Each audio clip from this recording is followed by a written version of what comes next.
Então, mais uma vez, boa tarde. Vamos dar início, neste momento, à nossa série de 4 programas, por meio dos quais nós queremos colocar em discussão o pensamento crítico e criativo em matemática, nessa perspectiva de sair da teoria para chegar ao campo da sala de aula. Esse é um tema ainda muito pouco explorado do ponto de vista acadêmico no Brasil, não é um tema que tem muitas publicações a respeito dele, mas é um tema, a partir daquilo que nós temos feito de pesquisa aqui no Distrito Federal, que nós acreditamos que pode colaborar bastante com o processo de formação dos nossos estudantes, numa perspectiva de um pensamento crítico, tanto dentro do contexto da própria matemática, como de visão de mundo, e também de um pensamento criativo no campo da matemática e que pode ser transferido, né, essa forma de pensar criativamente para outros campos da vida humana. Então, nós agradecemos muito a participação de todos. É realmente uma alegria dar início a essa série.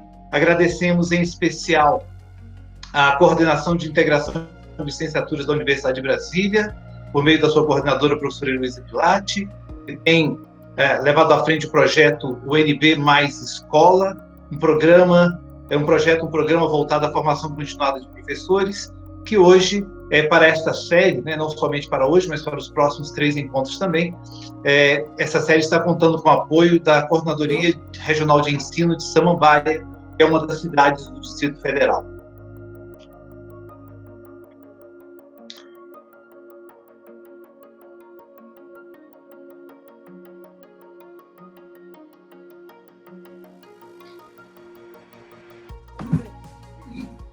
Este é um momento de pandemia, de muitas atividades realizadas à distância, que é um momento de grandes aprendizados para todos nós, né? Estou aprendendo a lidar com as ferramentas tecnológicas. Hoje, a minha primeira experiência participar de uma transmissão via Google Meet. Então, em alguns momentos, se vocês se depararem com um silêncio ou uma aparência da minha fisionomia de estranhamento, é porque estou reconhecendo ainda esse ambiente virtual. Mas faz parte desse processo de aprendizagem e aprimoramento de todos nós ao longo da vida.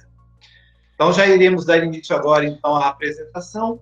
Só para reforçar mais uma vez, ao longo da atividade, iremos disponibilizar um link, que é um link para inscrição, vai estar disponibilizado no chat, cada um deve acessar esse link, deve preenchê-lo, e a partir das informações que vocês irão fornecer, que será providenciada a declaração de participação na atividade. Em cada um dos nossos 4 programas, será necessário preencher este documento, porque os certificados serão emitidos por atividade, e não pelo conjunto das apresentações. Bom, boa tarde também, pessoal. Assim como o Cleiton falou sobre a gente estar aprendendo o uso das tecnologias em si, acho que é um momento onde todos estamos passando por isso. E até estava falando aqui com o microfone desligado, então provavelmente eu falei só para o computador, certo? Mas então, pessoal, a gente tem a oportunidade hoje de falar sobre pensamento crítico e criativo em matemática, que é algo que a gente já tem pesquisado por alguns anos, e que agora a gente pode, então, aproveitar a tarde de hoje para debatermos um pouco mais sobre esse assunto, informando que essa transmissão ela está sendo gravada, então, às vezes, se você não se sente confortável, a gente deve publicar depois isso na internet, então se você não se sente confortável de que a imagem apareça e tal, fique à vontade de desligar a câmera, né? Já avisando isso agora no início, porque senão no final a pessoa às vezes fica constrangida e a gente não quer perder esse momento de conversa, esse momento de formação, para que a gente possa depois deixar disponível para que outras pessoas também tenham acesso.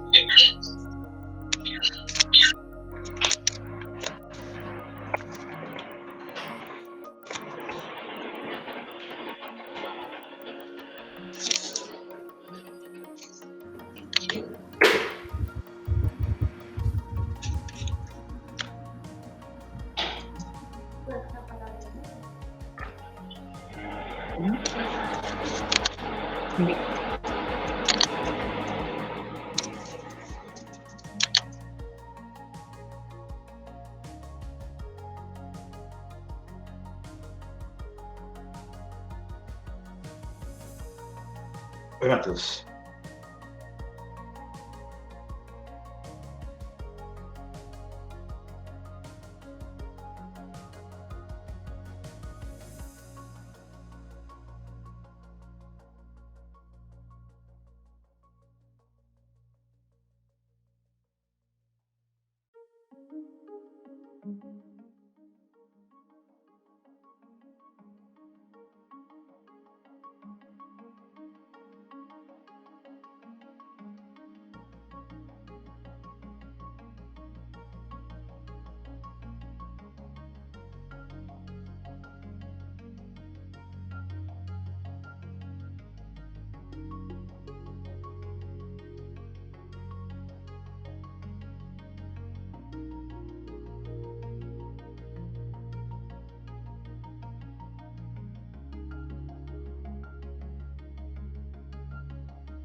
Opa, então vamos iniciar. Já resolvido alguns problemas técnicos aqui de conexão e de visualização da tela.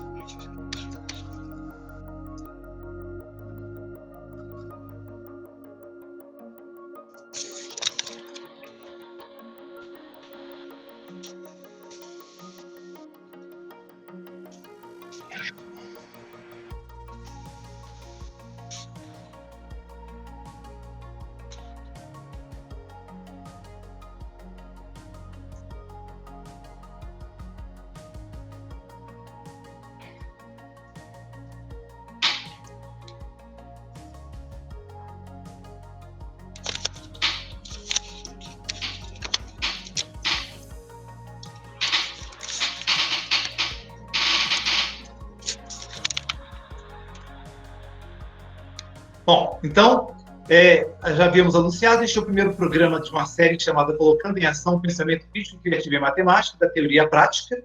Teremos 4 encontros, então, neste primeiro, daremos um panorama mais geral acerca das teorias que tratam de criatividade no campo da matemática e do pensamento crítico da mesma forma. No nosso segundo encontro, a ênfase será discutir o processo de avaliação de habilidades de pensamento crítico e criativo. No terceiro encontro, nós iremos discutir uma estrutura de oficina de pensamento crítico e criativo, de maneira que as pessoas possam entender um pouco o nosso modelo de trabalho nas pesquisas e nas atividades práticas que desenvolvemos. E no quarto e último encontro, nós daremos destaque ao uso de alguns materiais disponíveis na escola que podem ser transformados para estimular o pensamento crítico e criativo.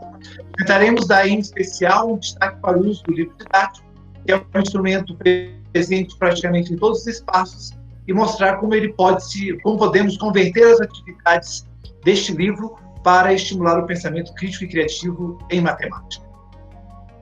Isso, pessoal. Então, a ideia, de fato, é não ficarmos apenas na discussão teórica.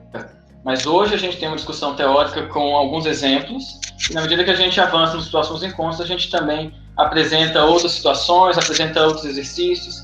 E essa ideia de trabalharmos com o livro didático ou com questões do Enem no último encontro, vai ser justamente para a gente perceber que não precisamos trocar todos os materiais que nós temos, mas podemos adaptar, podemos trabalhar com abordagens diferenciadas que podem estimular o pensamento crítico e criativo em matemática.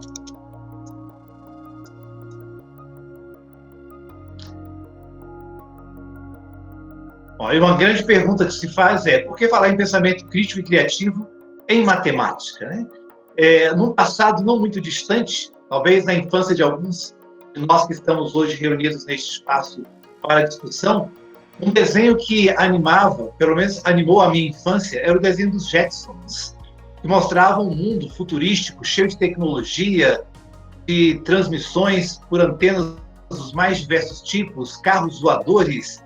E, ao mesmo tempo, nesse mesmo período, convivia com um outro grande, eu diria assim, ícone da animação infantil, que era os Flintstones, que mostrava a vida do ser humano ainda no período da pedra, da Idade da Pedra, onde as pessoas moravam ou utilizavam instrumentos bastante rudimentares, né, se comparados ao que nós temos hoje, para o seu dia a dia. E vemos aí na nossa tela uma imagem no centro que representa a união, a conexão entre Jetsons e Flintstones, onde esse passado e o futuro se encontram. E exatamente nessa nossa realidade que a gente consegue vislumbrar, a partir de tudo aquilo que nós conhecemos, aquilo que poderia ser o nosso futuro, né?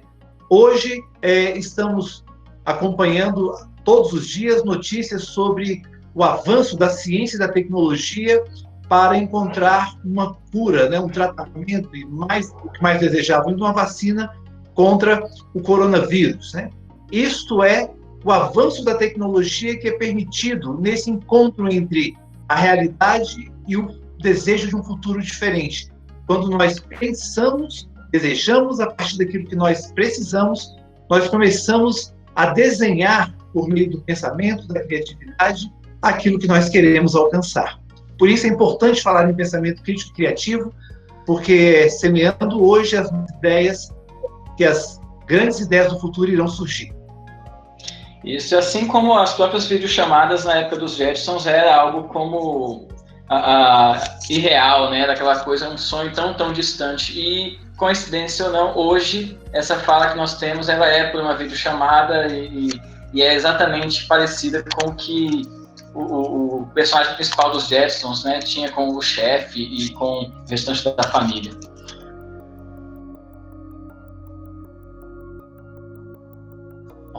Trazemos aí uma dica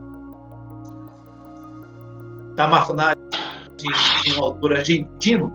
A Mafalda está ali brincando com uma fita métrica, né? Não precisaria explicar a tirinha, mas a grande pergunta que nós fazemos a partir desse trabalho do Quino é qual é o papel da escola na atualidade. A Mafalda está ali tentando medir, digamos, a circunferência, né, da sua cabeça e se perguntando: será que aqui cabe tudo que vão me meter na cabeça? Será que é o papel da escola hoje? O que ela se concentra?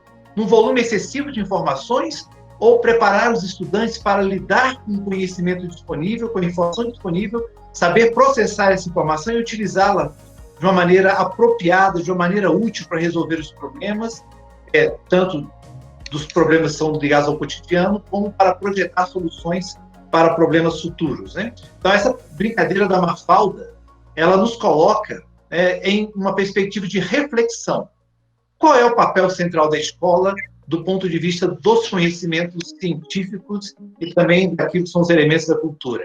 Será que é um grande volume de informações ou preparar os indivíduos, os nossos estudantes, crianças, jovens e adultos, para lidar com a informação, sabendo utilizá-la de forma apropriada?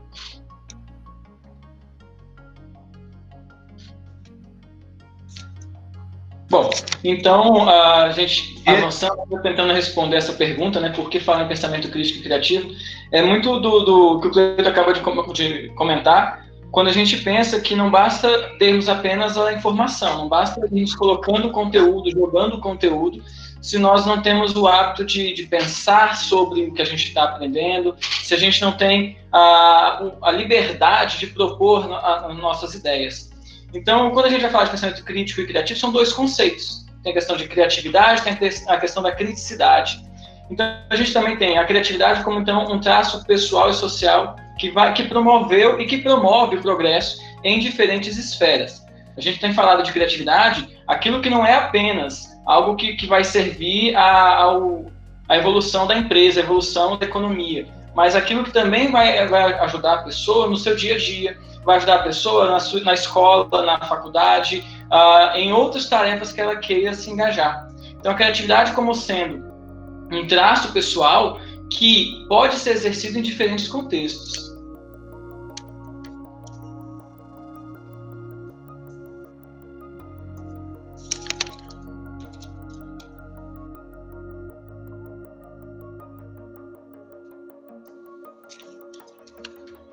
E a escola, sem dúvida, é o local apropriado para se falar sobre pensamento crítico e criativo, né?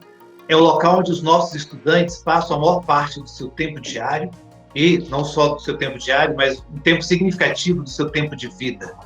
Então, é este local apropriado para que as atividades pedagógicas lá desenvolvidas possam favorecer o desenvolvimento do pensamento crítico e criativo, né? É ali que é na escola o espaço principal do desenvolvimento do senso de democracia, de bens para todos. E sendo a criatividade e o pensamento crítico algo que todos podem desenvolver, a escola deve se ocupar dessa atividade.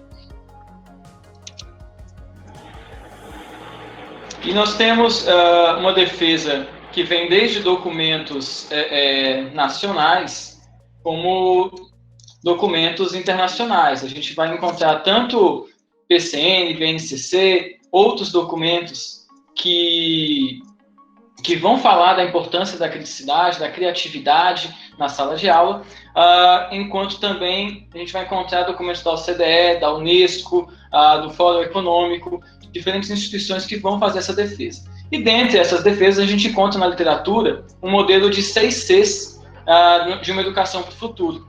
E nesse modelo dos 6 Cs se comporta a questão da conectividade, já que estamos numa atual situação onde a pessoa precisa ter essa desenvoltura, uma comunicação clara, um trabalho colaborativo, um envolvimento cultural, mas também o desenvolvimento da criatividade e o desenvolvimento do pensamento crítico. Estou vendo que a apresentação saiu. Um instantinho aqui, a gente vê se a apresentação retoma, tá, pessoal? Nós pedimos a todos os colegas que estão neste momento conosco que tenham cuidado ao compartilhar, porque ao invés de ter sido postada uma atividade no chat, alguém introduziu como uma apresentação e por isso interrompeu a apresentação anterior que já estava em exibição. Você agora voltou? Só fazem um joinha aí. Sim. Sim. Isso. Beleza. Então, basicamente, esse esquema dos 6 Cs, né? E que a gente quer destacar que 2 dos Cs que as pessoas têm defendido justamente é o desenvolvimento da criatividade e o pensamento crítico.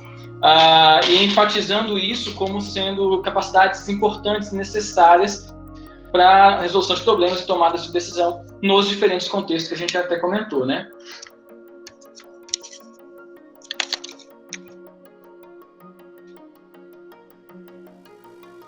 Bom, e ainda nesse momento, mais uma introdução mais geral sobre o tema, antes de chegarmos na matemática, trazemos uma outra série de imagens para refletir sobre o pensamento crítico e criativo. Essa primeira imagem, vemos apenas pontos que estão apenas simbolizando informações. Informações estão disponíveis de maneira variada, de maneira aleatória, dispersas.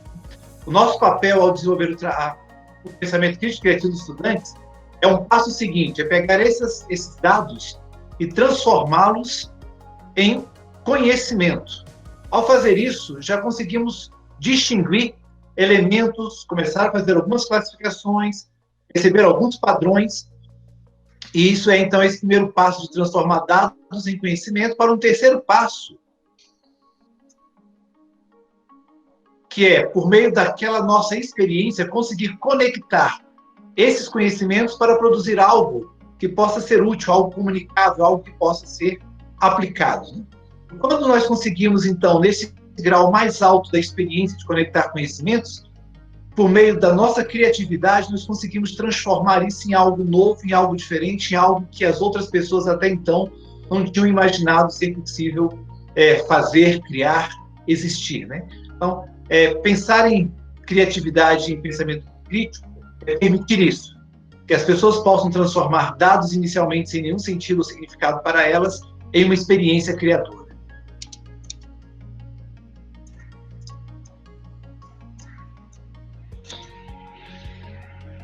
E já nos aproximando do tema da criatividade matemática, né? Por que a gente quer discutir isso nesse campo do conhecimento, né? Muitas pesquisas têm enfatizado que existe uma grande ansiedade envolvida no processo de aprendizagem da matemática. Estudantes, por meio das próprias experiências nos seus locais de origem, suas famílias, aprendem muito precocemente e desenvolvem algumas atitudes negativas em relação à matemática. Já chegam à escola com medo da matemática. E, às vezes, a cultura escolar, ao invés de favorecer, romper esse tipo de sentimento, reforça aspectos negativos enfatizando que a matemática é uma disciplina muito difícil, que matemática é para gênios, que matemática exige uma exagerada concentração. Lógico que existe concentração, existe dedicação, exige treino, né? Existem vários elementos, mas muitas vezes isso é feito de uma maneira extremamente negativa, que ao invés de colaborar para as aprendizagens, reforça sentimentos de aversão. O projeto, né, um trabalho voltado para o desenvolvimento da criatividade e do pensamento crítico, ajuda a superar essa ansiedade envolvida na aprendizagem de matemática. E isso ajuda, então, a quebrar as barreiras, né, que impedem o sucesso nessa área e em outras áreas que também requerem o conhecimento matemático.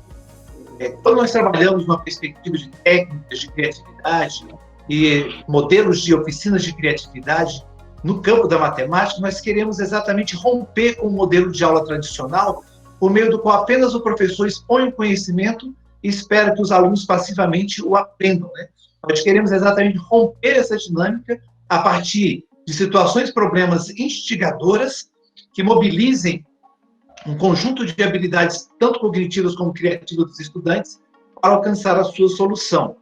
Fazendo isso, a gente coloca o estudante no papel de protagonismo e, em alguma escala, né, naquilo que é possível no ambiente escolar e com o conteúdo da matemática escolar, se colocar no papel daquele que faz a matemática, daquele que, de fato, experimenta a modelação e a criação dentro do seu espaço e do escopo daquilo que é a sua atividade na escola. E isso também temos visto por meio de relatos em algumas pesquisas, que tem estimulado estudantes a quererem ter a matemática como objeto de estudo e de carreira. Tem sido uma área pouco procurada por jovens e muitos daqueles que ingressam na universidade desistem no meio do caminho por não encontrarem ali uma afinidade ou mesmo uma correspondência entre aquilo que imaginava ser trabalhar com matemática e aquilo que ele está fazendo na universidade. Então, o trabalho com o pensamento crítico de matemática ajuda a mudar esse quadro que nós estamos encontrando, e ele é extremamente importante, porque não há campo do conhecimento da vida humana que dispense, em alguma medida, o conhecimento matemático.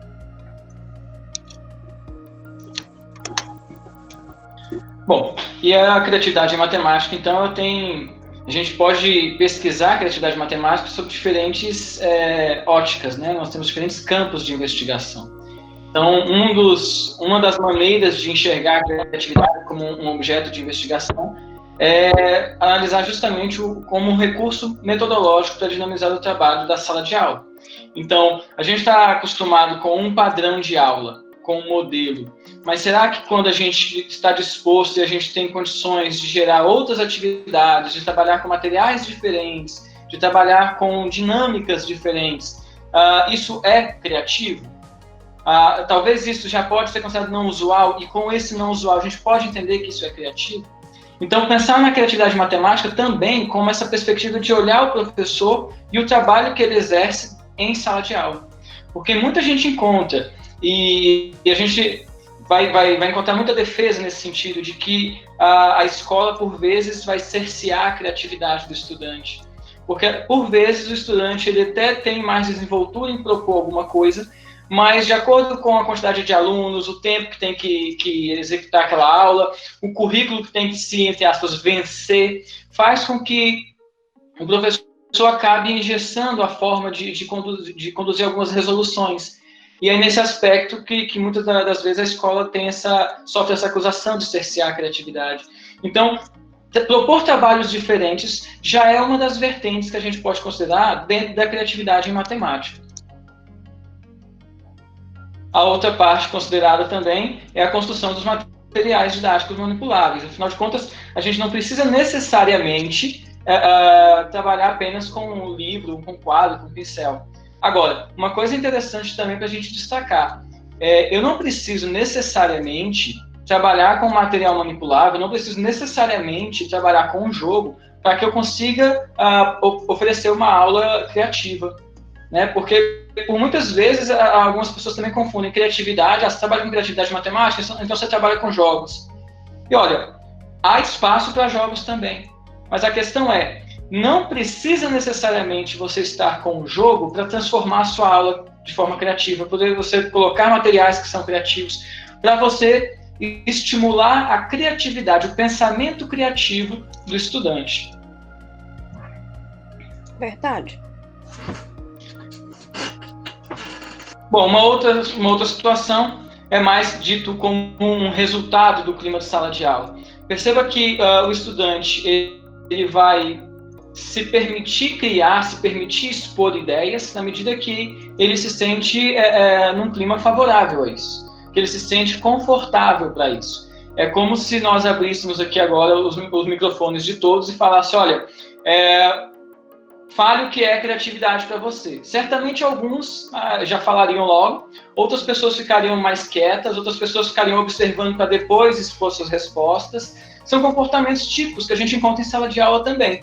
Às vezes o estudante que tem mais traquejo, tem mais desenvoltura com o tema, ou porque também ele é mais extrovertido e ele já fala logo. Tem estudante que vai ficar primeiro sentindo o terreno, vai tentar entender. Então, o clima que se nutre em sala de aula, ele tem uma ligação direta com como o estudante se percebe capaz de fazer matemática. Então, como ele se percebe sendo criativo em matemática.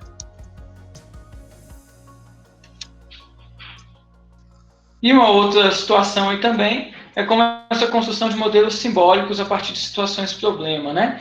Afinal de contas, muito do que a gente vai ver que onde a criatividade apareceu em algum momento, ela foi demandada a partir de algum problema. Por exemplo, o que a gente está vivendo hoje, né, nessa questão da pandemia. Muitas das soluções que estão sendo criadas agora são em decorrências de um problema. Então, você tem um problema que te motiva, e a partir dessa motivação você cria ideias, você cria soluções para um problema que apareceu. E uma das coisas que se defende muito de criatividade em matemática nos dias de hoje é justamente porque nós viemos com uma evolução tecnológica, econômica, cultural, uma evolução de muitas coisas que nos dão o benefício de termos acesso à informação mais rápido, de termos equipamentos que nos oferecem maior velocidade, maior confiabilidade, mas junto com toda essa evolução, com todo esse bônus, há, entre aspas, o ônus, que é ter um trabalho com situações que são inesperadas. Existirem hoje problemas que a gente não sabe responder. Então, trabalharmos com a nossa criatividade, exercermos a nossa criatividade de modo a estarmos melhor capacitados, melhor preparados para propormos soluções aos diversos problemas que são postos para a gente, que foram postos, que estão sendo postos e que serão postos ao longo da nossa vida. Então, o Matheus acabou de apresentar para a gente aí. Matheus nos mostrou aí 4 campos por meio dos quais a pesquisa e a investigação no campo da criatividade matemática podem ser realizados. Observe, então, que não é um tema fácil falar criatividade matemática, porque essa nomenclatura pode remeter a diferentes tipos de ação. Pode estar, ora, concentrado no papel do professor e como ele apresenta o conteúdo, pode estar assentado em como o aluno interage com materiais manipulativos numa espécie de laboratório de matemática, pode estar relacionado ao tipo de relações estabelecidas na sala de aula e ainda nessa chamada construção de modelos simbólicos, que é a resolução de problemas. Ao falar em criatividade matemática, é complexo exatamente por conta desses campos que podem trazer para cada pessoa uma representação diferenciada do conceito. Mas, de toda forma, o que nós queremos insistir é nessa necessidade na educação matemática que ative o pensamento crítico e criativo dos estudantes. Nessa nossa apresentação, nós vamos focar essa quarta vertente que foi apresentada, que é o do trabalho com resolução de problemas. Esse tem sido o foco das nossas investigações e de todo o trabalho que temos feito na pesquisa e também nas atividades práticas na nossa ação docente. Então, a partir de agora, nós vamos dar uma continuidade, mas sempre lembrando que nós vamos discutir a ideia de criatividade, de pensamento crítico e criativo em matemática, via resolução de problemas.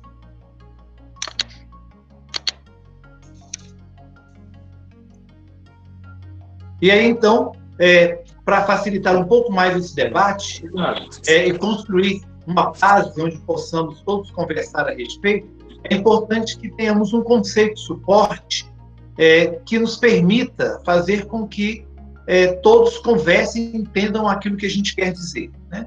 Então, aqui tem um conceito de criatividade matemática, esse é um conceito que eu desenvolvi há um bom tempo atrás para numa pesquisa de doutorado e que tem ainda conduzido atualmente pesquisas que eu faço e também que outras pessoas desenvolvem, que é a partir dele que é o nosso chão de entendimento do que a gente faz em sala de aula, né? Então, a criatividade, ela é compreendida, né, como uma capacidade de apresentar inúmeras possibilidades de respostas para um determinado problema. Essa capacidade de apresentar inúmeras possibilidades de respostas nós chamamos de fluência de pensamento.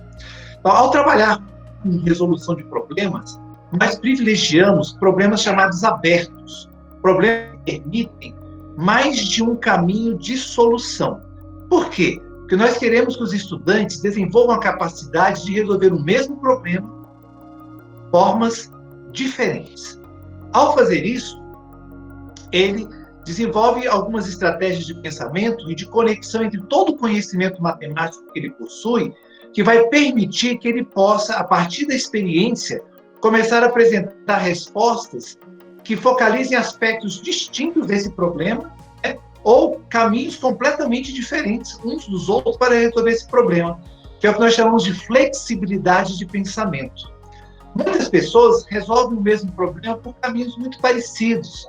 Mudam um sinal, mudam uma operação, mudam um tipo de número, mas não muda significativamente o caminho. Ao enfatizar o desenvolvimento da flexibilidade de pensamento, nós queremos que as pessoas consigam resolver o mesmo problema utilizando estratégias bem distintas umas das outras. E ao fazer isso, nessa busca por estratégias distintas, nós queremos que as pessoas encontrem formas incomuns de resolver esse problema, que é o que nós chamamos de originalidade de pensamento, né? A originalidade é o fim máximo, né, que nós queremos quando falamos em criatividade, é propor algo que só aquela pessoa, um grupo muito pequeno de pessoas conseguiu pensar. Para estimular essas três habilidades do pensamento criativo, a fluência, a flexibilidade e a originalidade, nós empregamos três tipos de estratégias. Uma que é a resolução de problemas, que já é uma temática bastante debatida no campo da educação matemática. A única diferença é que nós trabalhamos com o chamado problemas abertos, né? Não são problemas que admitem um único caminho de resposta. Mas uma outra estratégia que nós temos insistido, a partir da literatura e das pesquisas, é trabalhar com elaboração de problemas. Propor situações a partir das quais os estudantes precisam formular perguntas. Fazer uma pergunta no campo da matemática, um problema, é uma habilidade extremamente importante para que o indivíduo possa compreender os conceitos e os dados envolvidos na atividade matemática. Ele precisa aprender a questionar aquilo que está à disposição dele para que ele possa interagir de maneira mais consciente e ativa. Então, elaborar problemas é uma habilidade pouco explorada na cultura brasileira, que a gente precisa estimular um pouco mais, porque ela é importante para o desenvolvimento das habilidades de pensamento criativo. E uma terceira estratégia didática para estimular as atividades de pensamento criativo e matemático, nós chamamos de redefinição, que é quando o estudante ele se depara com um conjunto de dados, um conjunto de informações, um conjunto de situações, e ele, todas elas matemáticas, né? E ele vai manipular, vai trabalhar, vai organizar, vai classificar essas informações a partir de um critério. Então, isso é que se chama redefinir. É estabelecer critérios para organizar, classificar, separar, enfim, trabalhar dados. E essas atividades, né, então, estimular as habilidades de pensamento criativo por meio da resolução, elaboração ou redefinição de objetos, podem ser feitas por meio de produção textual, trabalhando num contexto estritamente numérico, com operações, com contas, pode se dar por meio de situações gráficas, né, representações gráficas, seja no sentido gráfico mais usual da palavra no contexto matemático, mas na forma de composição de imagens, quase que fluxogramas ou mapas conceituais para trabalhar no conceito ou uma espécie de fluxograma de resolução de um problema, ou ainda por uma sequência de ações. Então, quando a gente fala em criatividade matemática, nós estamos falando nesse contexto de resolver problemas, mas não apenas uma única resposta, mas conseguir produzir muitas respostas ou muitos caminhos de resolução desse mesmo problema, caminhos diferentes, caminhos pouco comuns, utilizando diferentes estratégias.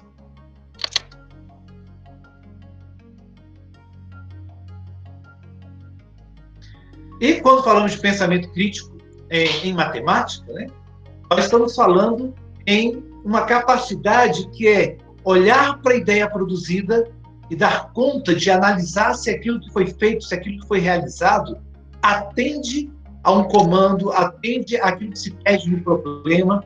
Ou seja, colocar o pensamento crítico é fazer com que o estudante reconheça se os passos que ele adotou são realmente necessários, se são suficientes, se são plausíveis no seu processo de resolução de um problema. Então, não basta só gerar ideias. Eu tenho que saber criticar, analisar as ideias que eu estou gerando para saber se elas efetivamente atendem àquilo que eu preciso para resolver um problema.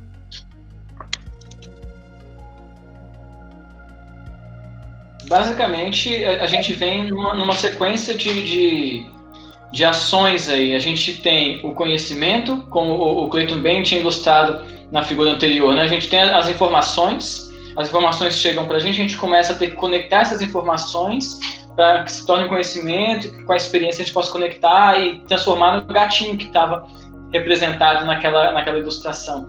E, basicamente, então, à medida que a gente vai tendo esse conhecimento, a gente tem condições de exercer a nossa criatividade gerando ideias diferentes, ideias originais, muitas ideias. E, nesse tanto de ideias que a gente consegue gerar, a gente vai refletir, identificar ideias que são melhores, que são mais adequadas, ou por vezes que são mais elegantes. Então, esse autor ele coloca, né, essa ideia de que o pensamento ele é crítico e ele é criativo, porque ele se alterna enquanto a gente está nessa dinâmica de produzir uma solução para algo, né, uma solução, uma ideia. Então, a gente tem condições de gerar ideia, e ao mesmo tempo que gera, a gente pensa sobre essa ideia. Ora, a gente pode pensar simultaneamente, ora, a gente pode gerar muitas ideias e raciocinar sobre elas depois, refletir sobre elas depois, quais foram mais adequadas. Mas, justamente nessa perspectiva de que pensamento crítico e criativo, eles se complementam e não são dissociados.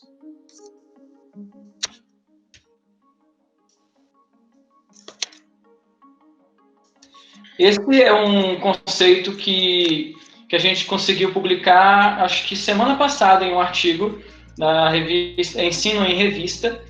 No final, a gente vai colocar alguns links úteis, e lá tem o link onde está o artigo completo.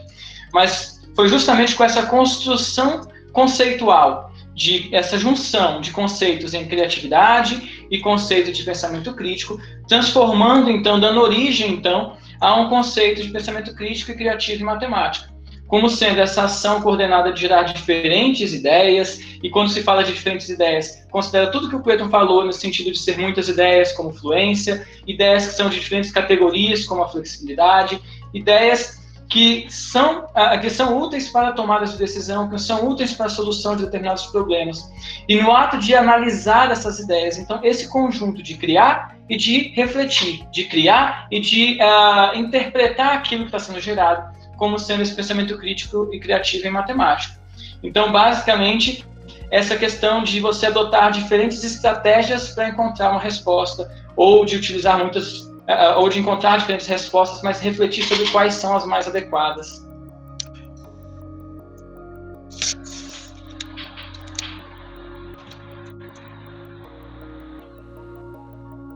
E agora nós vamos chegar a uma parte talvez um pouco mais interessante para aqueles que estavam interessados em conhecer exemplos de tarefas ou de atividades que possam servir para estimular o pensamento crítico e criativo em matemática.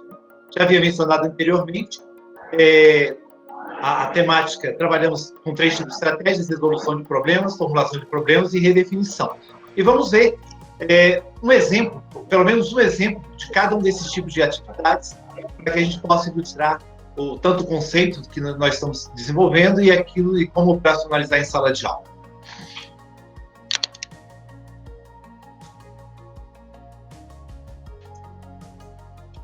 Aqui nós temos um problema que está no campo numérico, né? Então, é resolver um problema trabalhando num contexto praticamente específico de números de operações, que tem por finalidade permitir gerar fluência de pensamento, flexibilidade de pensamento e originalidade de pensamento. O problema nos diz: essa atividade consiste em realizar operações envolvendo apenas o número 4. Você deverá usar 4 números 4 realizando operações matemáticas entre eles. O resultado dessas operações também deverá ser igual a 4. Tente fazer o maior número de soluções incluindo todas as operações aritméticas, adição, subtração, multiplicação, divisão, raiz quadrada, fatorial e etc. E não é necessário usar todas as operações em cada solução apresentada, né? Então, esse é um problema aberto, porque existem várias possibilidades de respostas de operar com 4 números 4 e produzir um resultado sempre igual a 4. Em uma situação de pesquisa desenvolvida com estudantes de ensino médio, eu encontrei mais de 60 tipos de respostas diferentes que esses estudantes produziram, né? Cada estudante produziu uma determinada quantidade e, ao juntar todas elas, observando as estratégias diferentes de resolução, encontramos mais de 60 respostas diferentes. Veja que é um problema extremamente simples do ponto de vista do conteúdo matemático. Operações básicas trabalhando com o número 4. Mas extremamente complexo quando a gente quer que o estudante exercite a capacidade de pensamento, de julgamento, de tomada de decisão para resolver esse mesmo problema a cada nova solução utilizando um caminho diferente. Então, esse é um tipo de situação que ilustra resolver um problema do contexto exclusivamente matemático, né, mas que permite mostrar fluência, flexibilidade e originalidade de pensamento.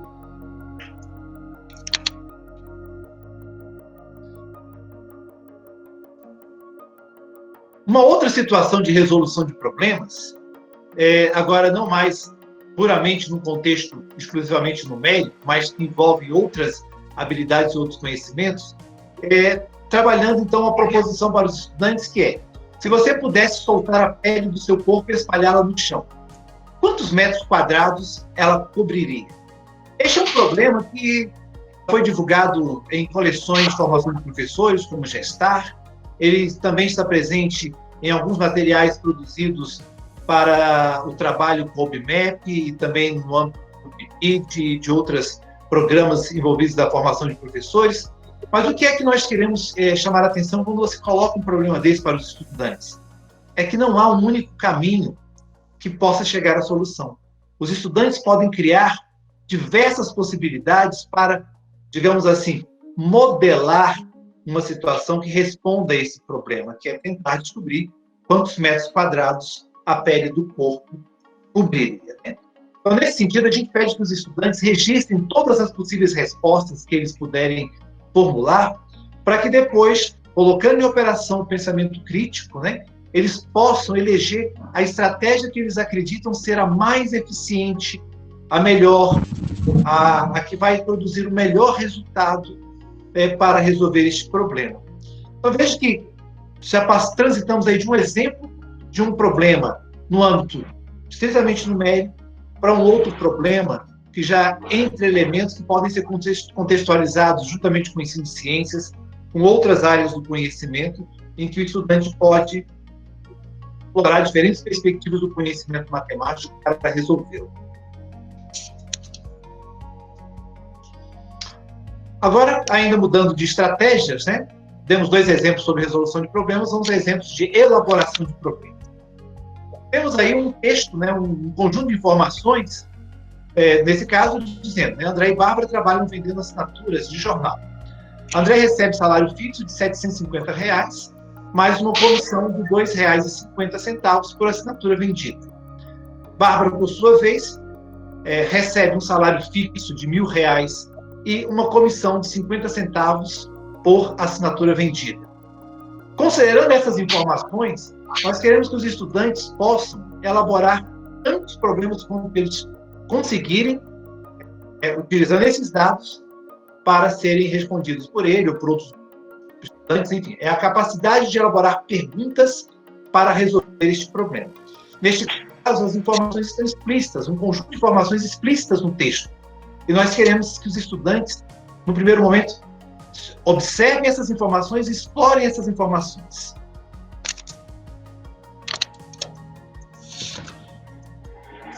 Aí um outro exemplo de elaboração de problemas, mas com característica completamente diferente do anterior, né?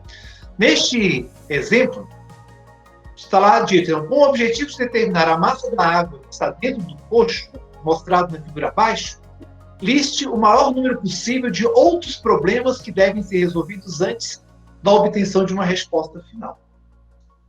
Esse problema é extremamente interessante, eu considero, porque ele não traz nenhum dado, ele não traz nenhum número, ele não traz nenhuma informação. E ele quer exatamente que o estudante pense: como é que eu faço para resolver esse problema? Que informações eu precisaria conhecer inicialmente para que eu pudesse propor algum caminho de solução? Então, nesse caso, eles vão elaborar perguntas. O estudante poderia perguntar: quais são as dimensões do coxo? Como ele é constituído? Enfim, uma diversidade de perguntas poderiam ser formuladas para que ele pudesse determinar a massa da água. Ele pode querer discutir uma relação entre volume e massa. Ele pode, enfim, são perguntas que eles precisam fazer. Então, esse é um tipo de problema que coloca o estudante em uma situação muito pouco comum em sala de aula, que é um contexto sem dados numéricos, mas que ele precisa manipular, colocar o pensamento criativo e crítico para elaborar perguntas.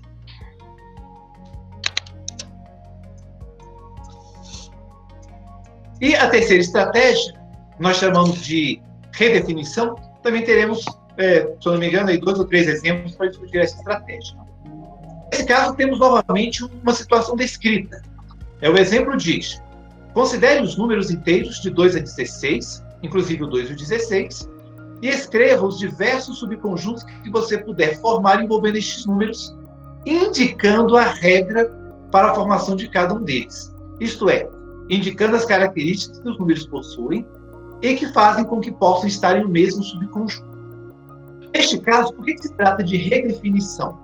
Não se trata de calcular, não se trata de encontrar uma resposta para um problema, se trata de manipular esses dados e reorganizá-los, no caso, falando aí de um subconjunto de números inteiros, mais que inteiros, né, positivos ainda, que possam fazer com que eles representem subconjuntos. Algum aluno poderia formar o subconjunto dos pares, outro subconjunto dos ímpares, subconjunto dos primos, subconjunto dos múltiplos D, dos divisores D, múltiplos, enfim. Os alunos poderiam pegar esses números, manipulá-los e criar os subconjuntos, desde que eles indiquem qual foi a regra utilizada para essa composição. Novamente, nós queremos colocar em ação as estratégias de pensamento criativo, fluência, flexibilidade e originalidade de pensamento.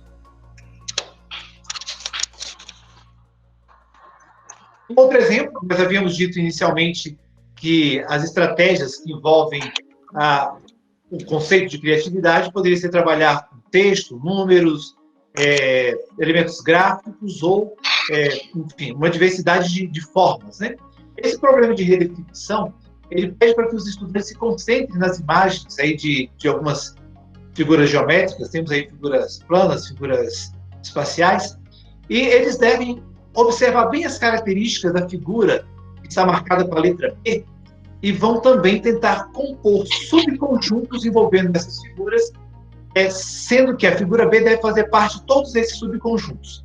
E eles devem dar conta de descrever o porquê, qual é a regra que fez com que aquelas figuras estivessem reunidas em um mesmo subconjunto.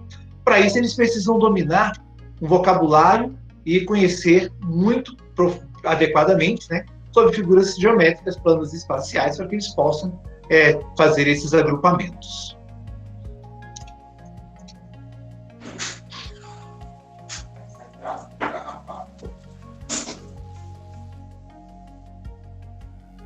Bom, nessa tela, estamos apenas reforçando aquilo que já foi dito, né? Estimular o pensamento crítico, criativo e matemática e estimular as habilidades de pensamento, de fluência, flexibilidade e originalidade, e também uma categoria que nós não temos trabalhado muito com ela no campo da pesquisa, especialmente quando trabalhamos com testes de criatividade, que é a elaboração, porque ela é um pouco mais complexa de ser avaliada quando falamos em termos de testes. Nós percebemos melhor nas nossas pesquisas qualitativas, por meio das quais nós fazemos uma entrevista com um aluno ou com um grupo de alunos, e eles enunciam como pensar e como processar a informação, como resolver um problema. Mas essas são as 4 características do pensamento criativo presentes majoritariamente, né, na literatura da área, e é o que a gente tem buscado com os problemas semelhantes a esses que nós acabamos de mostrar. Interessante, só complementando também o que o Cleiton já colocou, é que a gente percebe essa questão, a riqueza que é dos problemas abertos, para conseguirmos estimular esse pensamento crítico, esse pensamento criativo. Então, a partir de problemas que não possuem únicas respostas, o estudante se sente mais confortável de pensar da maneira que ele se sente melhor, né, de poder, de fato, fazer a matemática ali. Então, na medida que ele vai sendo provocado a pensar diferente, a gente vai estimulando sua criatividade e, com isso, também o seu pensamento crítico. É interessante comentar isso porque, nas primeiras vezes que alguns estudantes pegam questões desse tipo, o que gera primeiro não é a criatividade, mas é um estranhamento. Justamente porque muitos deles sequer tiveram perguntas como essas em toda a fase escolar. Então, temos pesquisas no terceiro ano do ensino médio, você pega então o garoto já estudou praticamente todos os anos da educação básica, está ali finalizando o último ano, e se você fala para ele, elabore problemas a partir desse contexto, como é o caso daquele de elaboração, ou qualquer outro problema aberto como esse, primeiro, em muitos casos, gera-se um estranhamento. Mas o que eu tenho que fazer? Não, mas como assim eu tenho que elaborar um problema? Até ele perceber que matemática não é só pegar um problema feito e resolver calculando algo. Que ele percebe que matemática também, então, ela permite você a pensar e propor ideias. Então, nesse primeiro ponto, como a gente vai caminhando de um modelo de escola e começa a trabalhar com problemas abertos, muitos casos, vocês podem replicar atividades como essas em sala de aula, vocês vão ver em muitos casos o estranhamento do estudante, mas que depois que ele vai compreendendo a dinâmica, depois que ele se percebe capaz, também é notório o salto que ele dá na produção de respostas para essas atividades. E aqui a gente fez apenas um infográfico que sintetiza um pouco dessas ideias, ainda reforçando que esses principais traços que a gente comentou, da fluência, da flexibilidade, da originalidade, da necessidade crítica das próprias ideias, mas um infográfico que contribui para que a gente possa entender de uma forma mais lúdica exatamente quais são esses passos, como que se dá esse percurso de pensamento crítico e criativo, né? Então, a gente tem aí, basicamente, um outro problema aberto. Então, estabeleça expressões numéricas utilizando 3 números distintos que resultam em 45. E, com isso, a gente pode propor diferentes respostas. Coloquei estabeleça expressões numéricas. Então, a gente tem, basicamente, quase que uma corrida aí. E a primeira resposta aceitável é 1 mais 5 mais 39.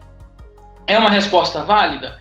É. Então, muitos estudantes na atual dinâmica vão fazer o quê? 1 mais 5 mais 39, terminei, professor. Certo? Mas aí a gente vem com a questão. Essa é a única resposta para esse questionamento feito? Essa é a única expressão numérica que a gente consegue compor e que resulta em 45? Aí você, então, pode trabalhar com a fluência. Estimulando, então, que eles pensem em outras respostas, que eles percebam a capacidade, que eles exerçam essa capacidade de pensar em diferentes respostas. Então, 2 mais 5 mais 38 também dá isso, 2 mais 7 mais 36 também dá isso, e assim por diante. Ele vai gerando respostas. Agora, perceba que aí foram todas respostas utilizando de adição, inclusive utilizando de números inteiros. Agora, a gente pode também trabalhar, então, com a flexibilidade.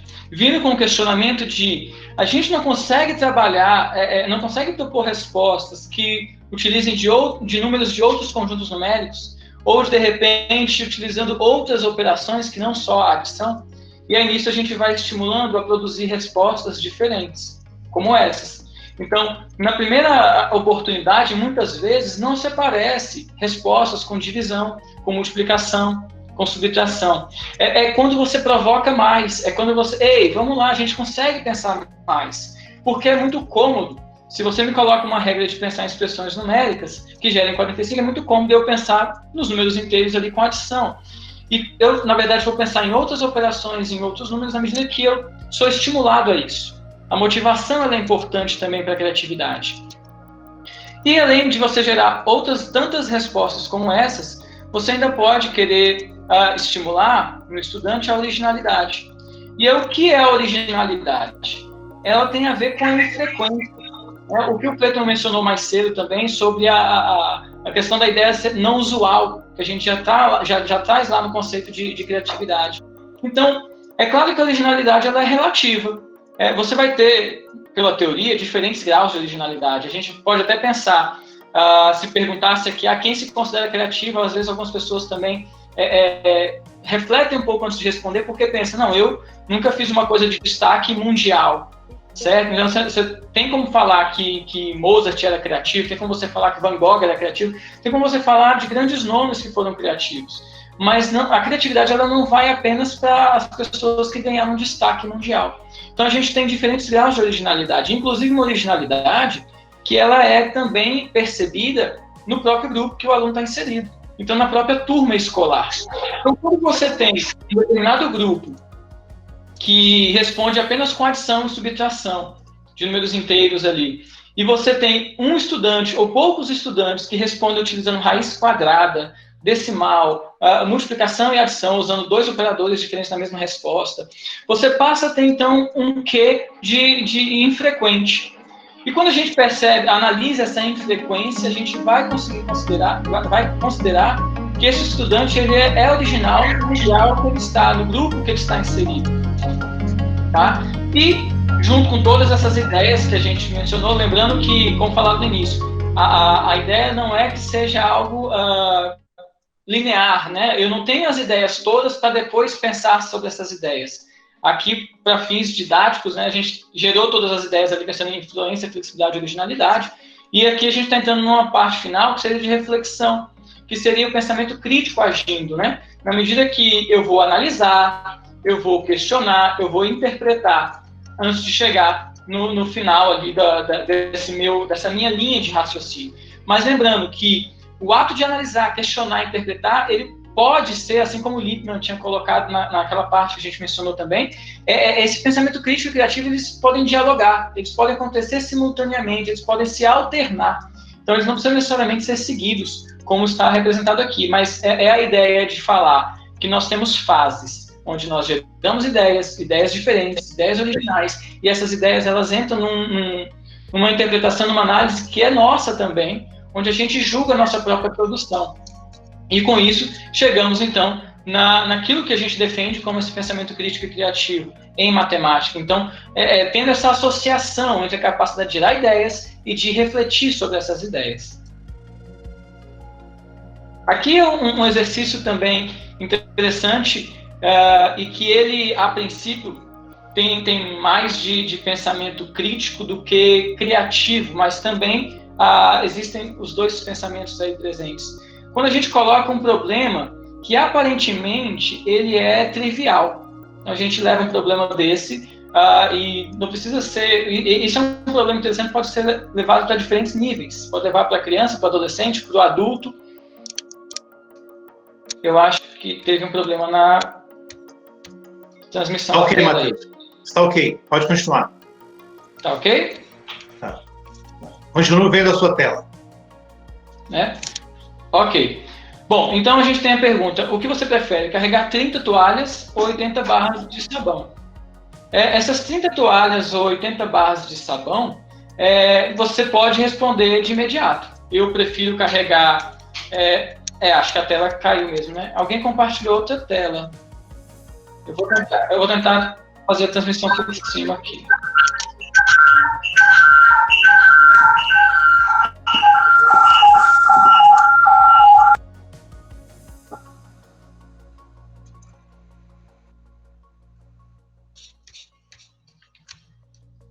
Voltou? Isso, ok. Obrigado, pessoal.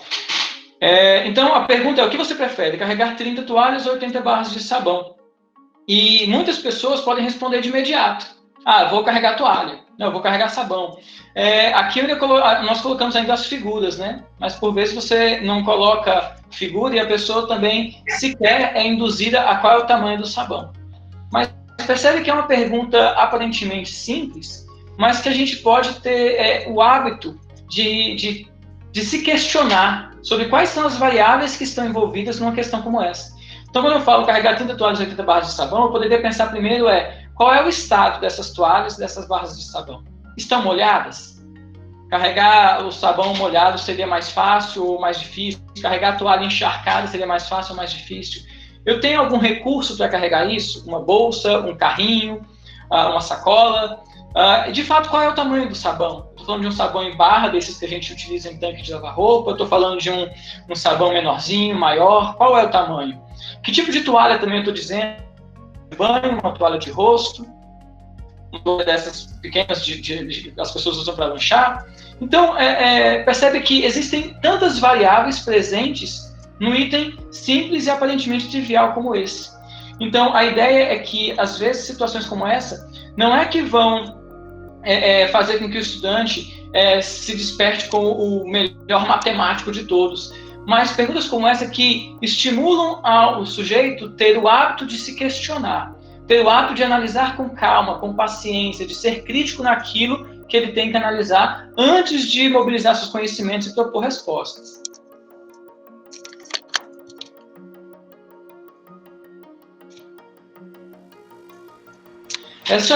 Essa outra questão era uma questão que foi bem polemizada na internet também, há um tempo atrás, não lembro se ano passado ou ano retrasado. Se o navio tem 26 ovelhas e 10 bodes a bordo, qual a idade do capitão do navio? E um questionamento que saiu da China e foi passando por diferentes países, né?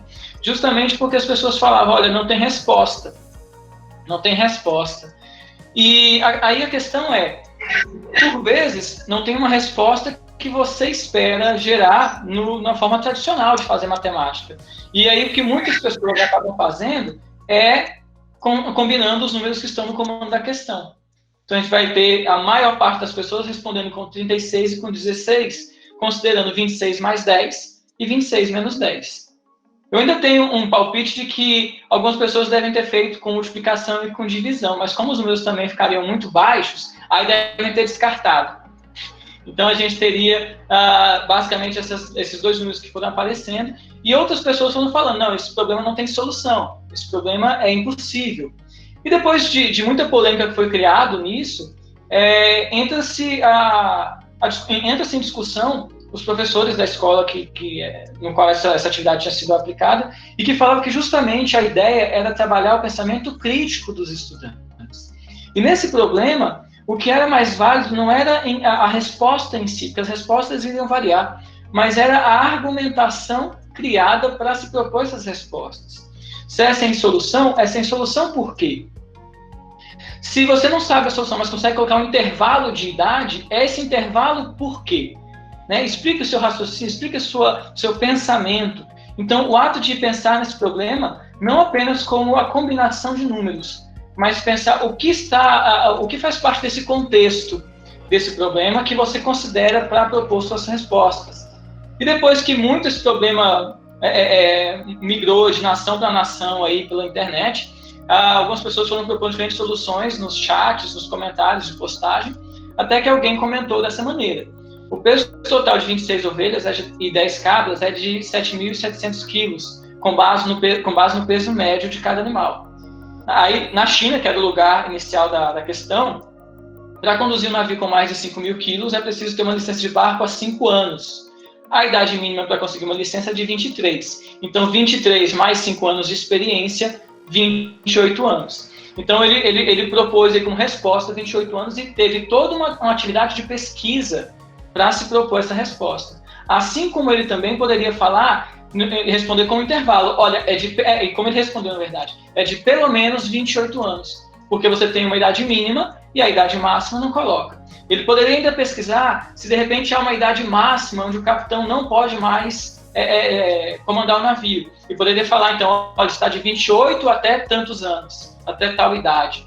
E percebe que essa interpretação crítica, tanto nesses problemas, quanto nos problemas que o Cleiton apresentou também de resolução aberta em matemática, esses problemas todos demandam do respondente a interpretação, a criticidade e aquela capacidade de gerar ideias para aquilo que não está de primeira mão, fácil de ser respondido com o uso de algum algoritmo. Bom, essa nossa apresentação era apenas uma provocação inicial, como nós chamamos de uns primeiros conceitos. Nós programamos ainda para essa semana, na próxima quinta-feira, um outro encontro para debater a avaliação do pensamento crítico criativo e matemática. Na próxima semana, também na terça e na quinta-feira, 2 outros debates. na terça-feira, nós vamos discutir a oficina de pensamento crítico e criativo em matemática. Só para retomar, na quinta-feira, ao falarmos de avaliação do pensamento crítico e criativo, nós vamos dar sequência a um outro debate que nós já iniciamos anteriormente, que era sobre a avaliação do Programa Internacional de Avaliação de Estudantes, o PISA, que no ano de 2021, além de avaliar habilidades de leitura, matemática e ciências, vai também avaliar habilidades de pensamento criativo. Então, nós vamos colocar neste debate, além de todas as nossas pesquisas, né, vamos contar com a presença de especialistas da área da psicologia, da área de criatividade, que vão interagir conosco para debater como se avalia o pensamento criativo. Na próxima semana, na terça-feira, dia 26, nós vamos discutir com um pouco mais de profundidade uma ideia de uma oficina. Como seria uma aula, um encontro temático, uma atividade extra-classe, pensada inteira, não apenas com atividades pontuais como as que nós mostramos hoje, apenas exemplos soltos, né? Mas como podemos fazer uma programação temática, um começo, meio e fim, abordar conteúdos previstos na Base Nacional Comum Curricular, dentro de uma perspectiva de aula ou oficina de pensamento crítico e criativo. Então, nós vamos trabalhar numa perspectiva mais aprofundada do planejamento e execução dessas atividades. E no dia 28, o nosso objetivo vai ser transformar alguns materiais didáticos que estão disponíveis em sala de aula, em particular o livro didático, questões de avaliações externas, como o Enem ou outras de outras naturezas, como transformar esses elementos em problemas que permitam estimular o pensamento crítico e criativo em matemática. Então, hoje, de uma certa forma, em termos de apresentação, nós concluímos, era apenas trazer esse gostinho dos conceitos e uma pequena visualização prática do que a gente está chamando de pensamento crítico e criativo. E nos nossos próximos encontros, vamos aprofundar essa temática, discutindo como avaliar, como executar aulas ou oficinas para estimular o pensamento crítico e criativo e como transformar os materiais didáticos disponíveis na escola em elementos que também estimulem o pensamento crítico e criativo. Só complementando a fala do Cleiton, já vi que algumas pessoas perguntaram aqui no chat, é no mesmo horário, tá, pessoal? Nessa quinta-feira e na semana que vem, terça e quinta-feira também, no mesmo horário.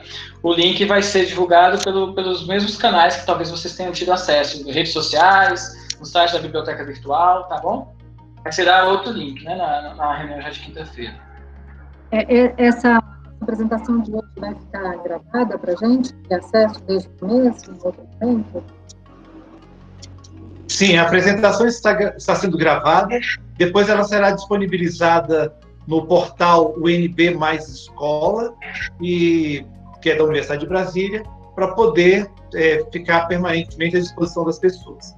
O Matheus também vai apresentar logo em seguida. Nós temos um site, uma biblioteca virtual de pesquisas, né, em pensamento crítico e criativo. Quando o vídeo estiver disponível, também teremos o link de acesso ao vídeo na nossa biblioteca virtual. Bom, e aí, como vocês estão vendo na tela, né, são duas obras, 2 livros, que foram publicados recentemente e abordam essas temáticas. O primeiro, da capa azul, Criatividade Matemática, Conceitos, Metodologias e Avaliação, uma obra que foi escrita a 8 mãos, né, são os 4 autores, eu, o Alexandre Valentim de Carvalho, o Matheus Gianni Fonseca, que está aqui conosco também, divide nesse momento comigo, e o Matheus Pinheiro de Farias. Né? Esse é um livro publicado pela editora da Universidade de Brasília. Esse livro está disponível gratuitamente para download a partir da biblioteca digital da Universidade de Brasília. No nosso site tem o link para acesso ao livro, né? A gente pede que todo mundo que queira conhecer um pouco mais sobre esse campo, que possa ir lá na biblioteca da UNB e baixar o livro para leitura. É um livro que ele é muito mais uma grande apresentação teórica, ele não vai exatamente no campo das pesquisas que nós desenvolvemos, da pesquisa empírica, né? Da pesquisa dentro da escola. A pesquisa na escola já está relatada no segundo livro, que é o chamado Criatividade Matemática e Lições da Pesquisa, 5 capítulos, que envolvem os 4 autores do outro livro, mais a Fabiana Silva Araújo, que também tem um capítulo apresentando uma pesquisa desenvolvida sobre a prática docente e o estímulo à criatividade de matemática nos anos iniciais. Então, são duas obras que nós estamos fazendo a divulgação. Então, a primeira de acesso livre para todos a partir da Biblioteca Digital da Universidade de Brasília, e a segunda é de uma editora comercial. Aí essa, infelizmente, nós não temos como disponibilizar o arquivo do livro, né?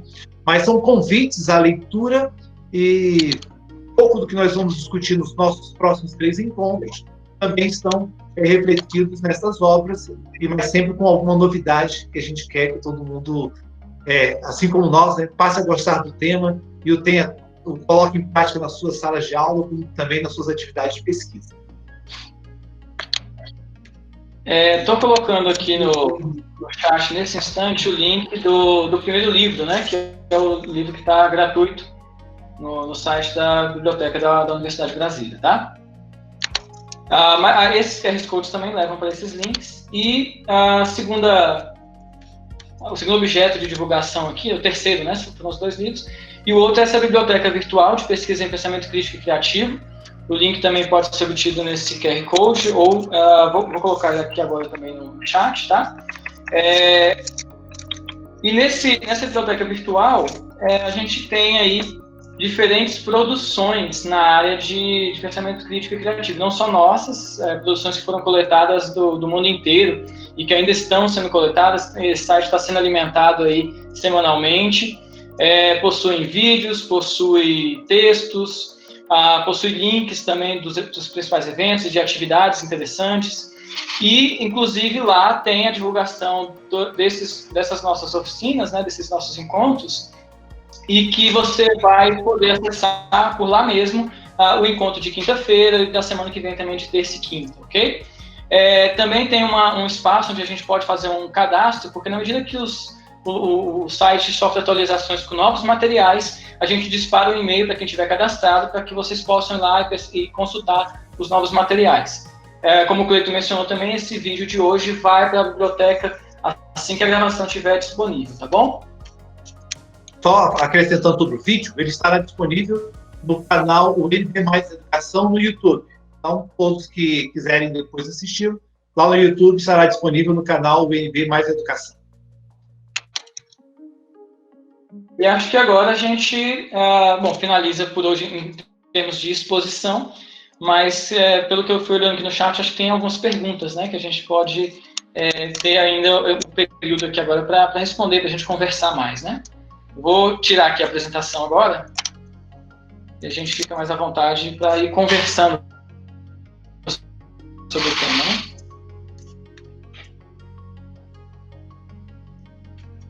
Bom, temos já algumas perguntas, né? Uma delas vem da Maria da Graça Truá Gomes Monteiro, e ela nos pergunta, né, como dá sentido ao tempo de ensinar e ao tempo de aprender a matemática se muitos professores dos anos iniciais cursaram pedagogia, a formação foi deficitária em termos de conteúdo e metodologia do ensino de matemática, né? E que muitas vezes o professor não tem o domínio da linguagem matemática, como lidar com isso. Bom, de fato, a melhoria da qualidade da educação, em qualquer nível ou etapa que viermos a considerar, depende de uma formação de professores bastante sólida, bastante consistente, que permita se apropriar tanto do conhecimento científico, né, como tem sido produzido historicamente pela humanidade, como de metodologias apropriadas para o trabalho pedagógico com esses conteúdos. Então, isso é uma necessidade em todos os campos, reforçar, tanto do ponto de vista da formação inicial, como da formação continuada, a formação de professores para o trabalho com matemática e os demais componentes curriculares. Uma situação que a gente destaca quando fala de pensamento crítico e criativo em matemática é que esse encontro do tempo do ensino e do tempo de aprendizagem, ele é um tanto quanto problemático, né? Pensar criativamente, pensar criticamente requer tempo. Muitas vezes, no cotidiano da escola, para dar conta de um conjunto de conteúdos programáticos, de tópicos a serem ensinados, de páginas de livros a serem trabalhadas a cada aula, isso faz com que o tempo da reflexão, o tempo do amadurecimento, o tempo para pensar fique bastante escasso. Então, é importante a gente pensar, refletir sobre como levar atividades que permitam o exercício do pensamento crítico criativo, mas que é necessário um tempo para esse trabalho, para que os estudantes possam interagir com a matemática. Muitas vezes nós chamamos a atenção para o que a literatura apresenta como chamar um tempo de incubação. Apresentamos uma ideia, colocamos os alunos para pensar sobre essas ideias, mas eles precisam de um tempo de amadurecimento, um tempo por meio do qual é necessário para que seu inconsciente relabore o pensamento, conecte as ideias, eles possam aprender. E para isso é preciso conhecimento, tanto por parte de quem ensina, como conhecimento de quem está aprendendo, né? Pensar criativamente sobre qualquer objeto, em qualquer área do conhecimento, em qualquer atividade humana, requer domínio conceitual. Então, precisa conhecer matemática para ser criativo em matemática.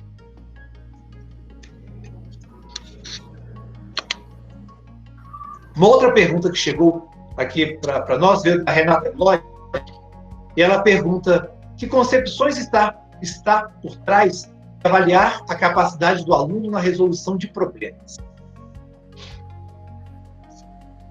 Matheus, quer iniciar ou eu posso...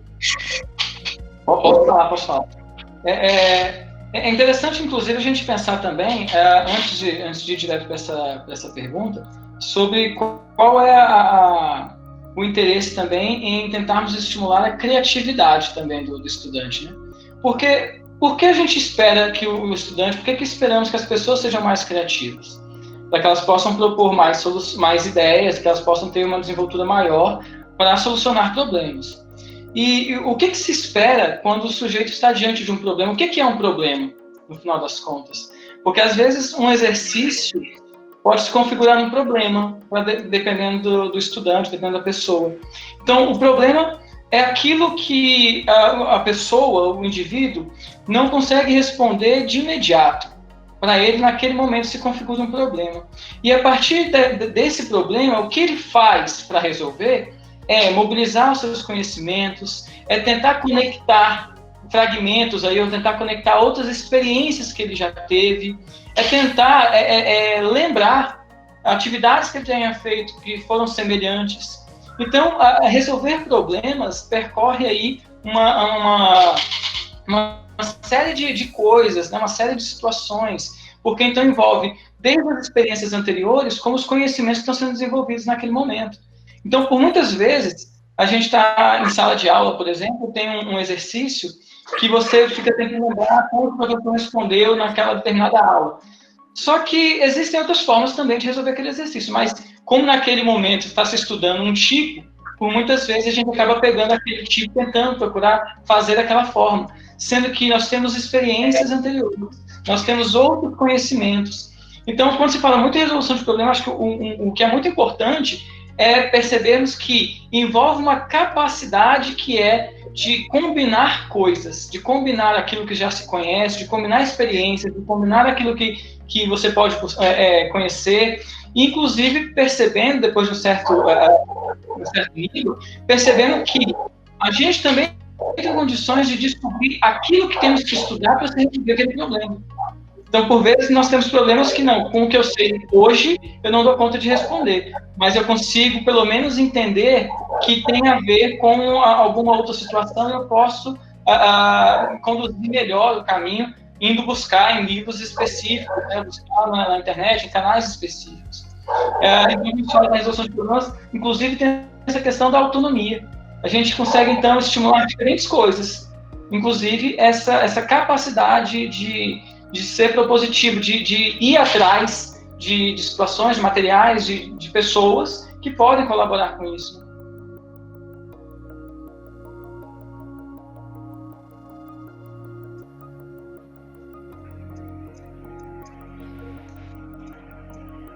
Opa, então o Matheus já trouxe uma resposta, né?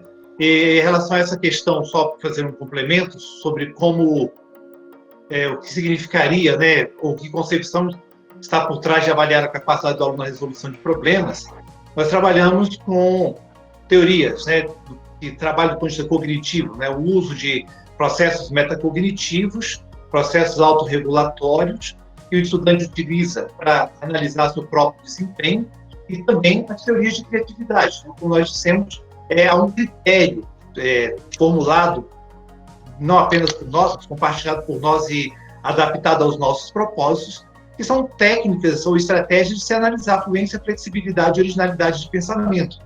Esses construtos estão bem definidos na literatura e nós os tomamos por base para julgar esses elementos dentro da produção dos estudantes. Uma pergunta que chegou aqui também, da Ana Luísa, diz respeito a como essa estratégia de elaboração de problemas podem ser desenvolvidas nos anos iniciais em que as crianças ainda estão se alfabetizando. Ana Luísa, nós desenvolvemos no ano passado, aí é o chamado Grupo PI, Grupo de Pesquisas e Investigações em Educação Matemática, um grupo lá vinculado ao Departamento de Matemática e ao Programa de Pós-Graduação em Educação da Universidade de Brasília, uma pesquisa em uma escola com estudantes do 4º ano do ensino fundamental.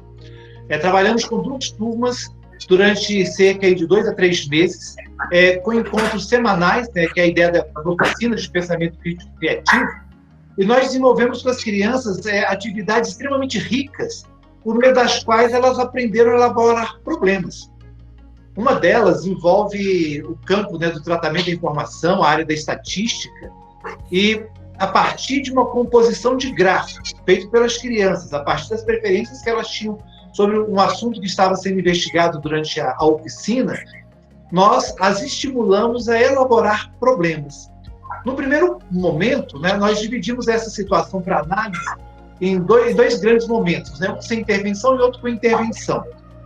Antes de fazermos a intervenção, os estudantes faziam perguntas que eram sem sentido, perguntas impossíveis de serem respondidas. Mas por quê?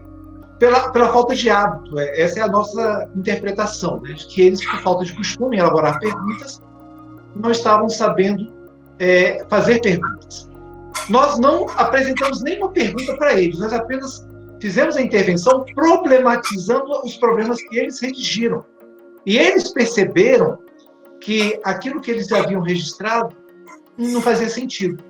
E aí passamos para o segundo momento e vimos um salto qualitativo na elaboração de problemas muito significativo. E depois da intervenção, vimos 2 movimentos acontecerem.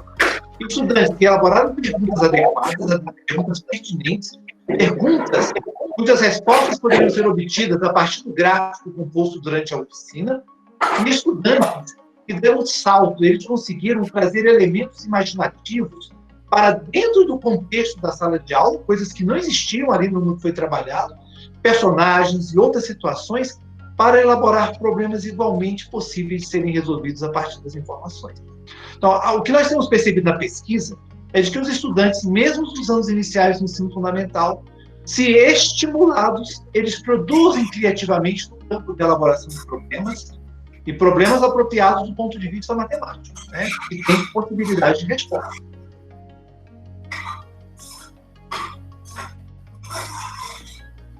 Bom, tem mais uma outra pergunta aqui. O Rodrigues. Eu só pediria novamente para todos ficarem atentos aos seus microfones.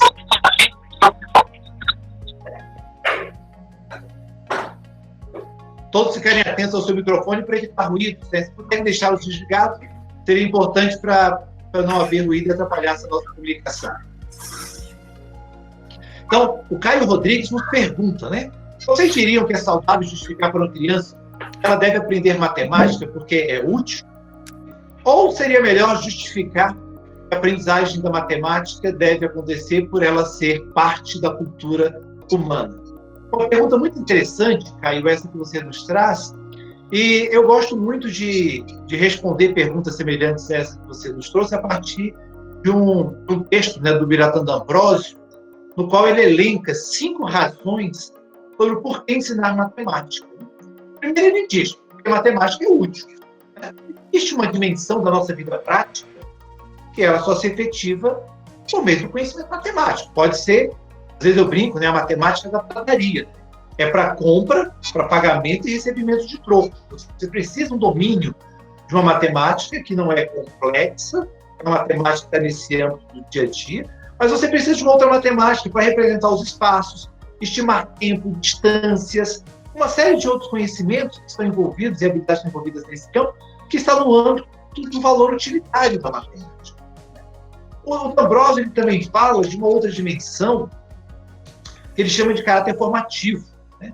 A matemática não como um fim em si mesmo para resolver problemas práticos, mas a matemática como um campo do conhecimento que nos permite desenvolver estratégias de pensamento. Então, vai além apenas da teoria matemática, mas é a capacidade de levantar hipóteses, de analisar hipóteses, de testar hipóteses, de justificar escolhas, de argumentação. Então, a matemática ela tem um caráter formativo que justifica o seu ensino, porque ela trabalha esse conjunto de habilidades que são extremamente importantes para o desenvolvimento de uma ordem, do pensamento de ordem superior. Ele nos diz também, e aí vai se aproximando um pouco do que você nos mostra, mas que existe um valor para ensinar matemática que é de caráter sociológico, né? O conhecimento matemático, ele é universal. Variando o idioma, a língua materna, mas a estrutura do registro, da compreensão, da produção do conhecimento, perpassa a história da humanidade, né? E aí é o que ele conecta a outra justificativa, que é pelo seu valor cultural, e estão, de certa forma, implicados um no outro, que justificam trabalhar a matemática. Ele apresentou a quinta razão, que é pelo valor estético. A matemática é pela sua beleza. É a beleza das formas, a beleza das suas estruturas, a beleza das demonstrações. Muitas vezes falamos de beleza da matemática apenas ao apreciar obras de arte, construções, obras arquitetônicas, mas ele diz não, uma boa demonstração, uma resolução de um problema na qual quem o resolve registra o pensamento de forma ordenada, concatenada, sintética.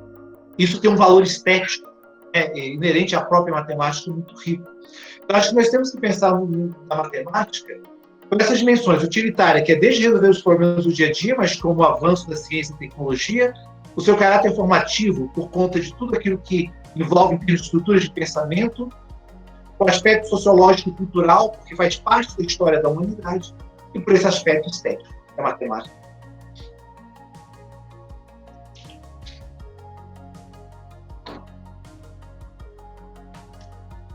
Bom, uma pergunta que vem da Rosemary. Antes da próxima pergunta, porque, assim, como o Cleiton mencionou, né, é interessante a gente justificar a necessidade de aprendermos matemática por diferentes razões, né, não nos apegarmos a apenas uma.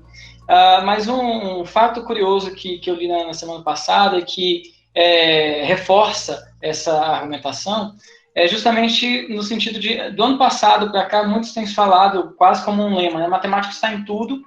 E aí falando, tem que fazer isso porque matemática está em tudo, tem que estudar isso porque matemática está em tudo. Mas quando você fala matemática está em tudo, mas não exemplifica em que tudo é isso, como que isso se faz presente, como que isso é utilizado, essa argumentação fica vaga. E essa frase fica vaga e vazia de significação para o estudante. Então ele fala que não gosta, ele fala, mas tem que estudar matemática. Por quê? Porque matemática está em tudo. Ele fala, mas como? Eu gosto de jogar, eu gosto de assistir filme. Não, mas é porque se não tivesse a matemática, você não estaria acessando. Mas por quê? Às vezes é mostrar também que a matemática tem a presença nessas coisas que eles gostam, nesses objetos, nessas dinâmicas que se gostam. Mas, como o Cleiton bem mencionou, é mostrar que a matemática tem que ser aprendida por essas diferentes razões. Provavelmente algumas dessas razões encantarão a pessoa, o estudante, de uma maneira maior do que de outras razões. Bom, temos duas perguntas que estão aproximadas, né, que nos levam a refletir sobre o pensamento crítico e criativo em matemática no âmbito da educação especial, né? Nesse sentido, uma primeira pergunta veio da Rosemary Alves Miranda, se nós já é trabalhado no pensamento crítico e criativo com alunos inclusivos, e uma outra pergunta do Inácio Ataíde, que ele registrou no site, no chat, da seguinte maneira, né? A compreensão da matemática acontece na mediação entre a língua do aprendiz e na mediação da língua do aprendiz. Sabemos que a linguagem matemática precisa ser expressa por um sistema de símbolos escritos, né? Pensando no estudante surdo, como pode essa estratégia estimular a criatividade de matemática? Bom, aí tanto Inácio como Rosemary, nas nossas pesquisas, infelizmente, nós ainda não tivemos a oportunidade de desenvolver estudos que estejam lá no campo da educação especial, como ainda não fizemos também com outras modalidades, na educação de jovens adultos, na educação profissional, já alguns ensaios na educação profissional. E qual é a nossa dificuldade de expandir para esse momento, né, para esses campos de investigação? Primeiro, é que esse tema ele é relativamente novo no Brasil. Né? Não são muitas pessoas que pesquisam criatividade em matemática. Essa atividade, esse campo de pesquisa, ainda já acontece um pouquinho mais no âmbito da educação especial, quando se fala da educação de estudantes com altas habilidades de superdotação. Mas no caso dos estudantes que apresentam algum tipo de deficiência, é um campo ainda menos explorado, mas que eu acredito que é possível desenvolver. Né? Eu já tive a oportunidade, né, o Inácio fez a pergunta, mas eu já assisti a apresentação de estudantes do Inácio Ataíde, durante a Semana Nacional de Ciência e Tecnologia, em que o Inácio fez um belíssimo trabalho de construção de sólidos geométricos com esses estudantes, e pude perceber, né, pela explicação dos estudantes, aí foi ouvi, né, por meio de mediação de intérpretes, né, o quanto foi significativo para aqueles estudantes ter uma estratégia de pensamento. Então, de fato, existem algumas limitações disso que a gente faz no campo da pesquisa, que ainda não tem conseguido, né, aí seja por causa da nossa carga didática, os afazeres na universidade, orientação, publicação, enfim, toda essa dinâmica da vida do docente da universidade, que ainda não nos permitiu avançar para este campo. Mas existem no mundo alguns trabalhos já ainda bem incipientes, são poucos, que estão enveredando por este campo. Depois eu sugeriria que quem está interessado nesse campo da educação inclusiva, mais especialmente com estudantes que apresentem algum tipo de deficiência, que visite a nossa biblioteca, nossa biblioteca virtual, e se lá não tiver atualmente nenhum texto, podem nos provocar por e-mail que podemos tentar encontrar algo nesse campo. Infelizmente, a maior parte da produção relacionada à criatividade, a pensamento crítico e matemática, está em língua estrangeira, especialmente em língua inglesa.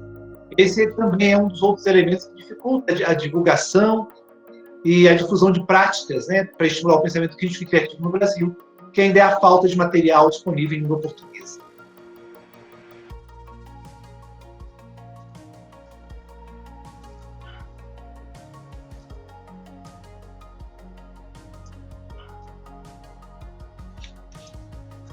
Bom, mas vamos ver, você localizou mais uma pergunta, Matheus?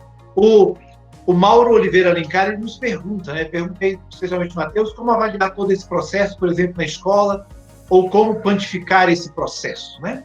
E também temos uma pergunta do Virgílio Beltrame, que nos pergunta, né? Como construir processos de engenharia reversa na aplicação da matemática, né? Para pensarmos aí nessas duas questões que ainda temos aí para debater nesse nosso tempo final. Eu acho muito interessante, porque assim, sempre há a pergunta em relação à avaliação, né? Porque no final das contas a gente propõe algo diferente para a escola, mas a gente sabe que a avaliação ela está presente. A gente não tem como fazer de conta que não existe. E de fato acaba sendo um grande desafio, né? Mas assim como um grande desafio, a gente pode entender também que é um problema e que a gente tem que ser criativo para propor soluções, para gerar. E aí, claro, envolve essa série de dificuldades, seja o tempo de sala de aula, seja a quantidade de alunos. Você avaliar um exercício, um problema aberto, ele te demanda muito tempo, porque é esperado que os estudantes produzam diferentes respostas. Quanto mais respostas, melhor, no sentido dele exercitar a sua criatividade. Mas, no final das contas, se eu tenho 30 alunos numa turma e cada aluno gera 5, 6 respostas, fica algo muito complicado de você avaliar resposta por resposta. Mas também a gente pode perceber que a gente pode pensar em conceber outras estratégias. Uma estratégia também é por que não compartilhar as produções entre eles. Existem dinâmicas, a gente vai perceber, a gente vai ver isso com mais detalhes no encontro de oficinas de estímulo ao pensamento crítico e criativo e matemática, né, no terceiro encontro. Existem dinâmicas que a gente pode simplesmente fazer com que eles troquem as produções entre eles. Então, eu produzo uma resposta, eu passo para o meu colega me passa dele, e todos começam a observar as respostas uns dos outros, e com isso tomar consciência de outros modelos de pensamento, outras formas de fazer matemática. Então, eu penso muito quando a gente fala de avaliação, é que muitas vezes a gente se vê com aquela pilha de papel tendo que corrigir item por item, sendo que muitas vezes a gente pode agora pensar em compartilhar essas produções, e o estudante, na hora que ele avalia a produção do colega, ele também está aprendendo, ele também percebe se aquelas soluções são ou não válidas, de acordo com o que ele conhece, de acordo com o que ele já tem de experiência. E se aquilo ele não é capaz de julgar, por que não compartilhar? Então, um espaço, um clima que favoreça a criatividade matemática, por vezes, ele faz barulho. Também mais que você? Muda a dinâmica comum da aula. Mas é justamente esse barulho que é essa troca de experiências, é esse compartilhamento, né?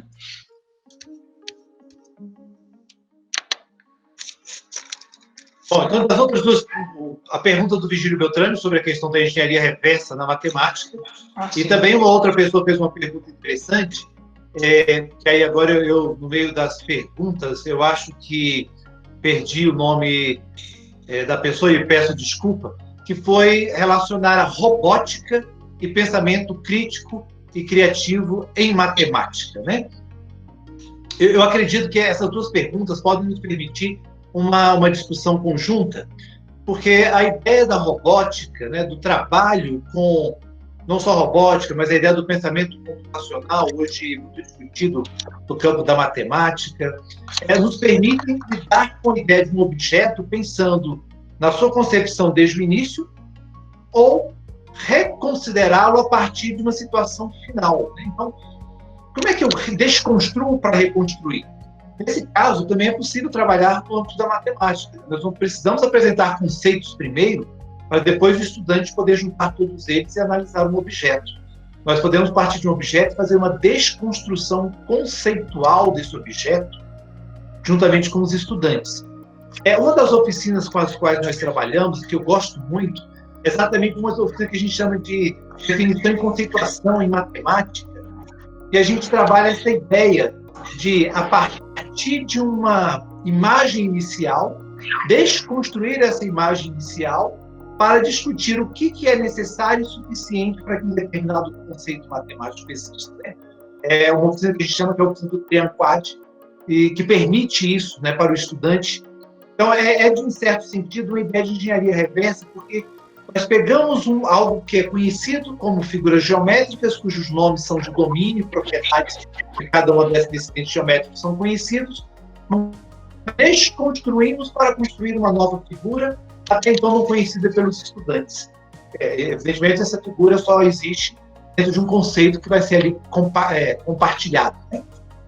Mas como uma forma de trabalhar isso, que é pegar o que se tem, desconstruir para construir novamente os conceitos. E no âmbito da robótica, acreditamos que ela envolve muita criatividade, ela envolve esse mesmo princípio de dar vazão à imaginação, vendo algo pronto e querer desenvolver além, ou ver algo pronto e querer entender como foi o princípio e a sua concepção. E aí, a partir daí, estimular essas temáticas. No DF, eu poderia citar que a Secretaria de Estado de Educação tem os núcleos de educação tecnológica, né, os NPS, talvez eu possa ter falado incorretamente a sigla, que tem desenvolvido um trabalho muito interessante de formação de professores e também de atendimento de estudantes no campo da robótica, que está trabalhando com princípios, né, de aprendizagem criativa. Então, são áreas que se aproximam e que é possível explorar, ampliando, né, tanto o potencial de conhecimento do estudante como das suas habilidades de pensamento. E é interessante essa questão do reconstruir para construir. Eu acabei respondendo aquela pergunta e esqueci, Cleiton, por isso que eu não mencionei nada da resposta, né? Mas a questão da reconstrução, inclusive, porque a otimização do processo é algo interessante. Seja quando você está fazendo uma programação no Excel mesmo, de condicionais, de preenchimento de célula, seja se você está fazendo a programação do robô, até que ponto, em que momento você está trabalhando com a robótica com o estudante, mas existem pontos que a gente pode fazer uma coisa percorrendo um caminho longo e a gente pode percorrer um caminho mais curto, muitas vezes. Então, essa questão de termos algo pronto e pensarmos se tem como enxugar o procedimento, tem como pegar adotar uma estratégia que seja mais enxuta, ou pegando o apelo da matemática como estética, né? Um argumento que seja mais elegante em relação aos outros, é válido.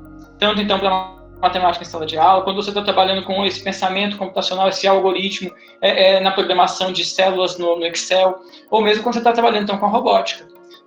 Hoje, você tem alguns softwares também que você pode fazer essa simulação de programação como se fosse o pensamento computacional. Se você pensar, por exemplo, às vezes você vai girar 90 graus num sentido e você pode girar 270 graus em outro sentido.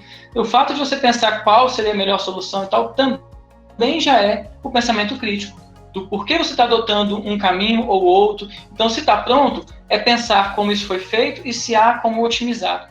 E se não está pronto, penso em várias saídas e reflito qual é a saída mais adequada para o meu propósito. Bom, acho que temos o tempo para mais uma pergunta. Eu posso ter perdido algumas se não foram respondidas em conjunto, mas é a pergunta da Saskia Lima, né? É possível o pensamento criativo na matemática por meio de manifestações artísticas, como a pintura, o desenho, o teatro, poesia ou literatura, para a resolução de problemas? E como? Há pesquisas nessa área? Bom, Saskia, no Brasil, algumas pessoas já têm trabalhado com a ideia de junção de arte e matemática, música e matemática, teatro e matemática. Já existem algumas produções nesse campo. O que eu diria em relação a essas produções é que muitas delas, apesar do seu valor imenso para a contribuição da discussão dos processos de ensino e aprendizagem de matemática, as que eu conheço não foram desenvolvidas tomando por base teorias do campo da criatividade. Mas isso não significa que não favoreça a criatividade. Favorece que toda atividade que a gente faz com os alunos, quando ela é bem planejada e com o propósito de fato, desenvolver a autonomia, a motivação, o envolvimento com a tarefa, colaborar para o desenvolvimento da criatividade, mesmo que não estejam apoiadas nessas teorias que nós aqui mencionamos, né? Mas existem, sim, alguns trabalhos. No campo de artes, eu tenho visto muito trabalho envolvendo mosaicos, ladrilhos, trabalhando reconhecimento de padrões. Então, eles associados à tradução desses padrões para uma linguagem matemática. No campo da literatura, eu já trabalhei com alguns estudantes do ponto de estimular o pensamento criativo e a apropriação de um vocabulário matemático, que é a construção de poemas, de crônicas, utilizando vocabulário matemático. O estudante, ao buscar essas terminologias, né, próprias da matemática e aplicá-las às situações da vida, numa perspectiva mais poética ou mesmo, às vezes, dramática, revela uma apropriação mais aprofundada e uma nova significação para esses termos no processo formativo desses estudantes. Mas é uma literatura que ainda não é muito explorada no Brasil. Muitos autores têm trabalhado com literatura e matemática, que eu também acho fantástico, porque aquilo que lida com a imaginação, com a conexão de dados, com a conexão de informações, tudo colabora para o desenvolvimento do pensamento criativo, né? E aí, nesse campo da literatura, principalmente explorar obras literárias, literatura infantil, infanto-juvenil, paradidáticos, para um trabalho com a matemática, que a gente encontramos muito no Brasil. Mas, como eu disse, uma boa parte dessas produções não estão conectadas a uma teoria de criatividade, ainda que colaborem bastante para o desenvolvimento do pensamento crítico e criativo dos estudantes.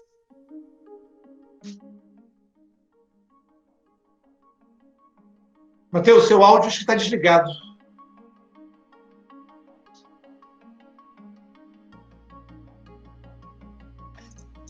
Ela mencionou também o teatro como um recurso também, e vale lembrar que a dramatização, inclusive, é uma técnica de criatividade reconhecida justamente nessa ideia de propor ideias e, por vezes, a improvisação vai ser um recurso de você trabalhar com essa ideia de geração de ideias. O Cleiton mencionou a questão da relação entre essas atividades e a criatividade em matemática. Mas a teoria da criatividade, ela traz ainda a figura da dramatização como um recurso. E como ele falou, se a gente ainda não tem uma literatura que dialogue muito bem com essas atividades e a criatividade em matemática, a gente pode pensar que, pelo menos, essas atividades, elas podem ser colocadas em sala como um recurso para que a aula seja criativa, pensando naquele campo que a gente comentou no início da apresentação, né? Então, existe um probleminha, que ele é de raciocínio lógico, por exemplo, que é sobre um homem que vai comprar um livro numa livraria e ele vai trocar um dinheiro, o jornaleiro não tem troco, pega com o frentista do lado a nota, né, uma nota de 100 e troca em 2,50 e tal. E eu sei que no final a pessoa volta falando que a nota era falsa e tem uma pergunta sobre qual é o prejuízo do jornaleiro, porque, enfim, ele acabou desfazendo do livro e tem que repor a nota verdadeira para o frentista. Esse é um problema, por exemplo, de raciocínio lógico, que muitos estudantes têm dificuldade de entender, seja pela interpretação do problema, seja por uma questão de dificuldade mesmo, assim como um também que é clássico, que é quando as pessoas pagam a gorjeta para o garçom e depois acaba sobrando alguma coisa. Então, a dramatização pode ajudar com que o estudante ele vivencie aquele momento. E quando ele vivencia aquele momento, pode ajudar melhor a interpretar aquela situação e por que o prejuízo é daquele, não era o outro como ele tinha pensado, ou que, na verdade, não está surgindo dinheiro do nada, mas que, na verdade, tem uma explicação lógica para onde o dinheiro foi, para onde o dinheiro veio, ou o que se contabilizou em duplicidade. Então, assim, a dramatização ela não é, hoje, para a gente ainda, algo que está ligado à criatividade matemática em si, mas um recurso pedagógico que a gente pensa que justamente pode colaborar com a ideia do estudante se ver de uma relação de pertencimento dele com a matemática, né?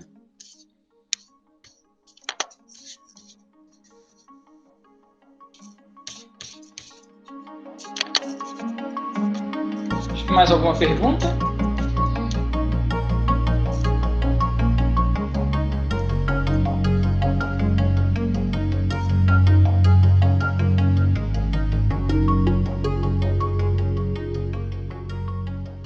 Alguém citou aqui no chat, não sei se todos estão acompanhando, mas o Departamento de Matemática da Universidade de Brasília, em um evento, sempre em parceria com a Sociedade Brasileira de Educação Matemática, aqui regional do Distrito Federal, ocorre a chamada geometria natalina, né? Toda uma perspectiva de arte e matemática para produzir enfeites de Natal, né? Então, existem muitos campos, né, aí que conectam esses dois elementos. Obrigado a Márcia Soares, por ter relembrado desse evento que ocorre no finalzinho de novembro, início de dezembro, aqui em Brasília.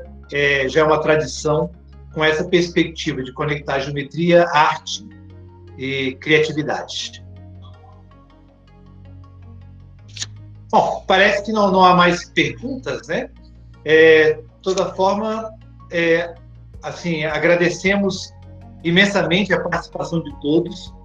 Lembrar que na quinta-feira nós vamos ter um outro debate, aí nós já não vamos mais entrar nessas questões mais conceituais e com os exemplos que nós trouxemos hoje. O objetivo vai ser discutir a avaliação do pensamento criativo, pensamento crítico criativo em matemática. Vamos trabalhar no encontro de quinta-feira dois aspectos. Um que é a avaliação do PISA, que vai acontecer no próximo ano, em 2021, sobre a avaliação do pensamento criativo dos estudantes, e outro que segue as nossas pesquisas, mostrando como é que a gente avalia, né, a produção de um estudante em uma tarefa que requer o uso do pensamento criativo. O convite está aberto. Hoje, logo mais, vamos começar a divulgar o link de acesso da nossa reunião de quinta-feira. Estará disponível nas nossas redes sociais, na nossa biblioteca, também na página do programa UNB Mais TV no Facebook, nas nossas páginas pessoais também no Facebook. E esperamos que todos tenham gostado dessa nossa primeira conversa. Nós nos colocamos à disposição para manter esse diálogo sempre. Reforçamos, né, incentivamos a leitura do livro. É um livro simples, assim, confeccionado com muito carinho para difundir o campo de pesquisa, com uma grande introdução a esses estudos na área da criatividade matemática no Brasil. E, mais uma vez, vai ser muito bom contar com a presença de vocês na quinta-feira. Eu agradeço, um grande abraço e até o nosso próximo encontro. Pessoal, agradeço também. Acho que hoje nós tivemos uma tarde que superou até as nossas expectativas, eu acho. Nós tivemos mais de 200 pessoas assistindo a toda a exposição. E agora já vai dar 2 horas de transmissão e nós ainda temos mais de 100 pessoas. Então, espero que vocês possam estar conosco na quinta-feira e ajude a divulgar também, né? A sala comporta até 250 pessoas, Cleiton. Isso, né? Então ainda dá para convidar outras pessoas a participarem também. E esperamos que então na quinta-feira a gente possa avançar ainda na discussão aí falando especificamente sobre a avaliação, né? Então, pessoal, agradeço mesmo e um grande abraço. E por fim, mais uma vez agradecer aos colegas professores da Secretaria de Estado de Educação do DF, lá da Regional de Samambaia, que estão aqui conosco nessa parceria, viabilizando toda a transmissão, todo o cuidado, toda a atividade que foi aqui realizada e que permanece conosco nessa parceria ao longo desses 4 eventos, né, este que realizamos hoje, os próximos 3. Dizer que é uma satisfação essa nossa conexão da Universidade de Brasília, eu representando, juntamente com toda a equipe da Coordenação de Integração de Licenciaturas, o professor Matheus, do Instituto Federal de Brasília, esse nosso desejo cada vez maior de conexão entre as instituições públicas de ensino superior aqui do DF e a nossa rede pública de ensino de educação básica. Então, mais uma vez, agradecemos essa parceria da CRES Samambaia, da Coordenação de Integração de Licenciaturas da UNB e os nossos departamentos e instituições na oferta dessa atividade.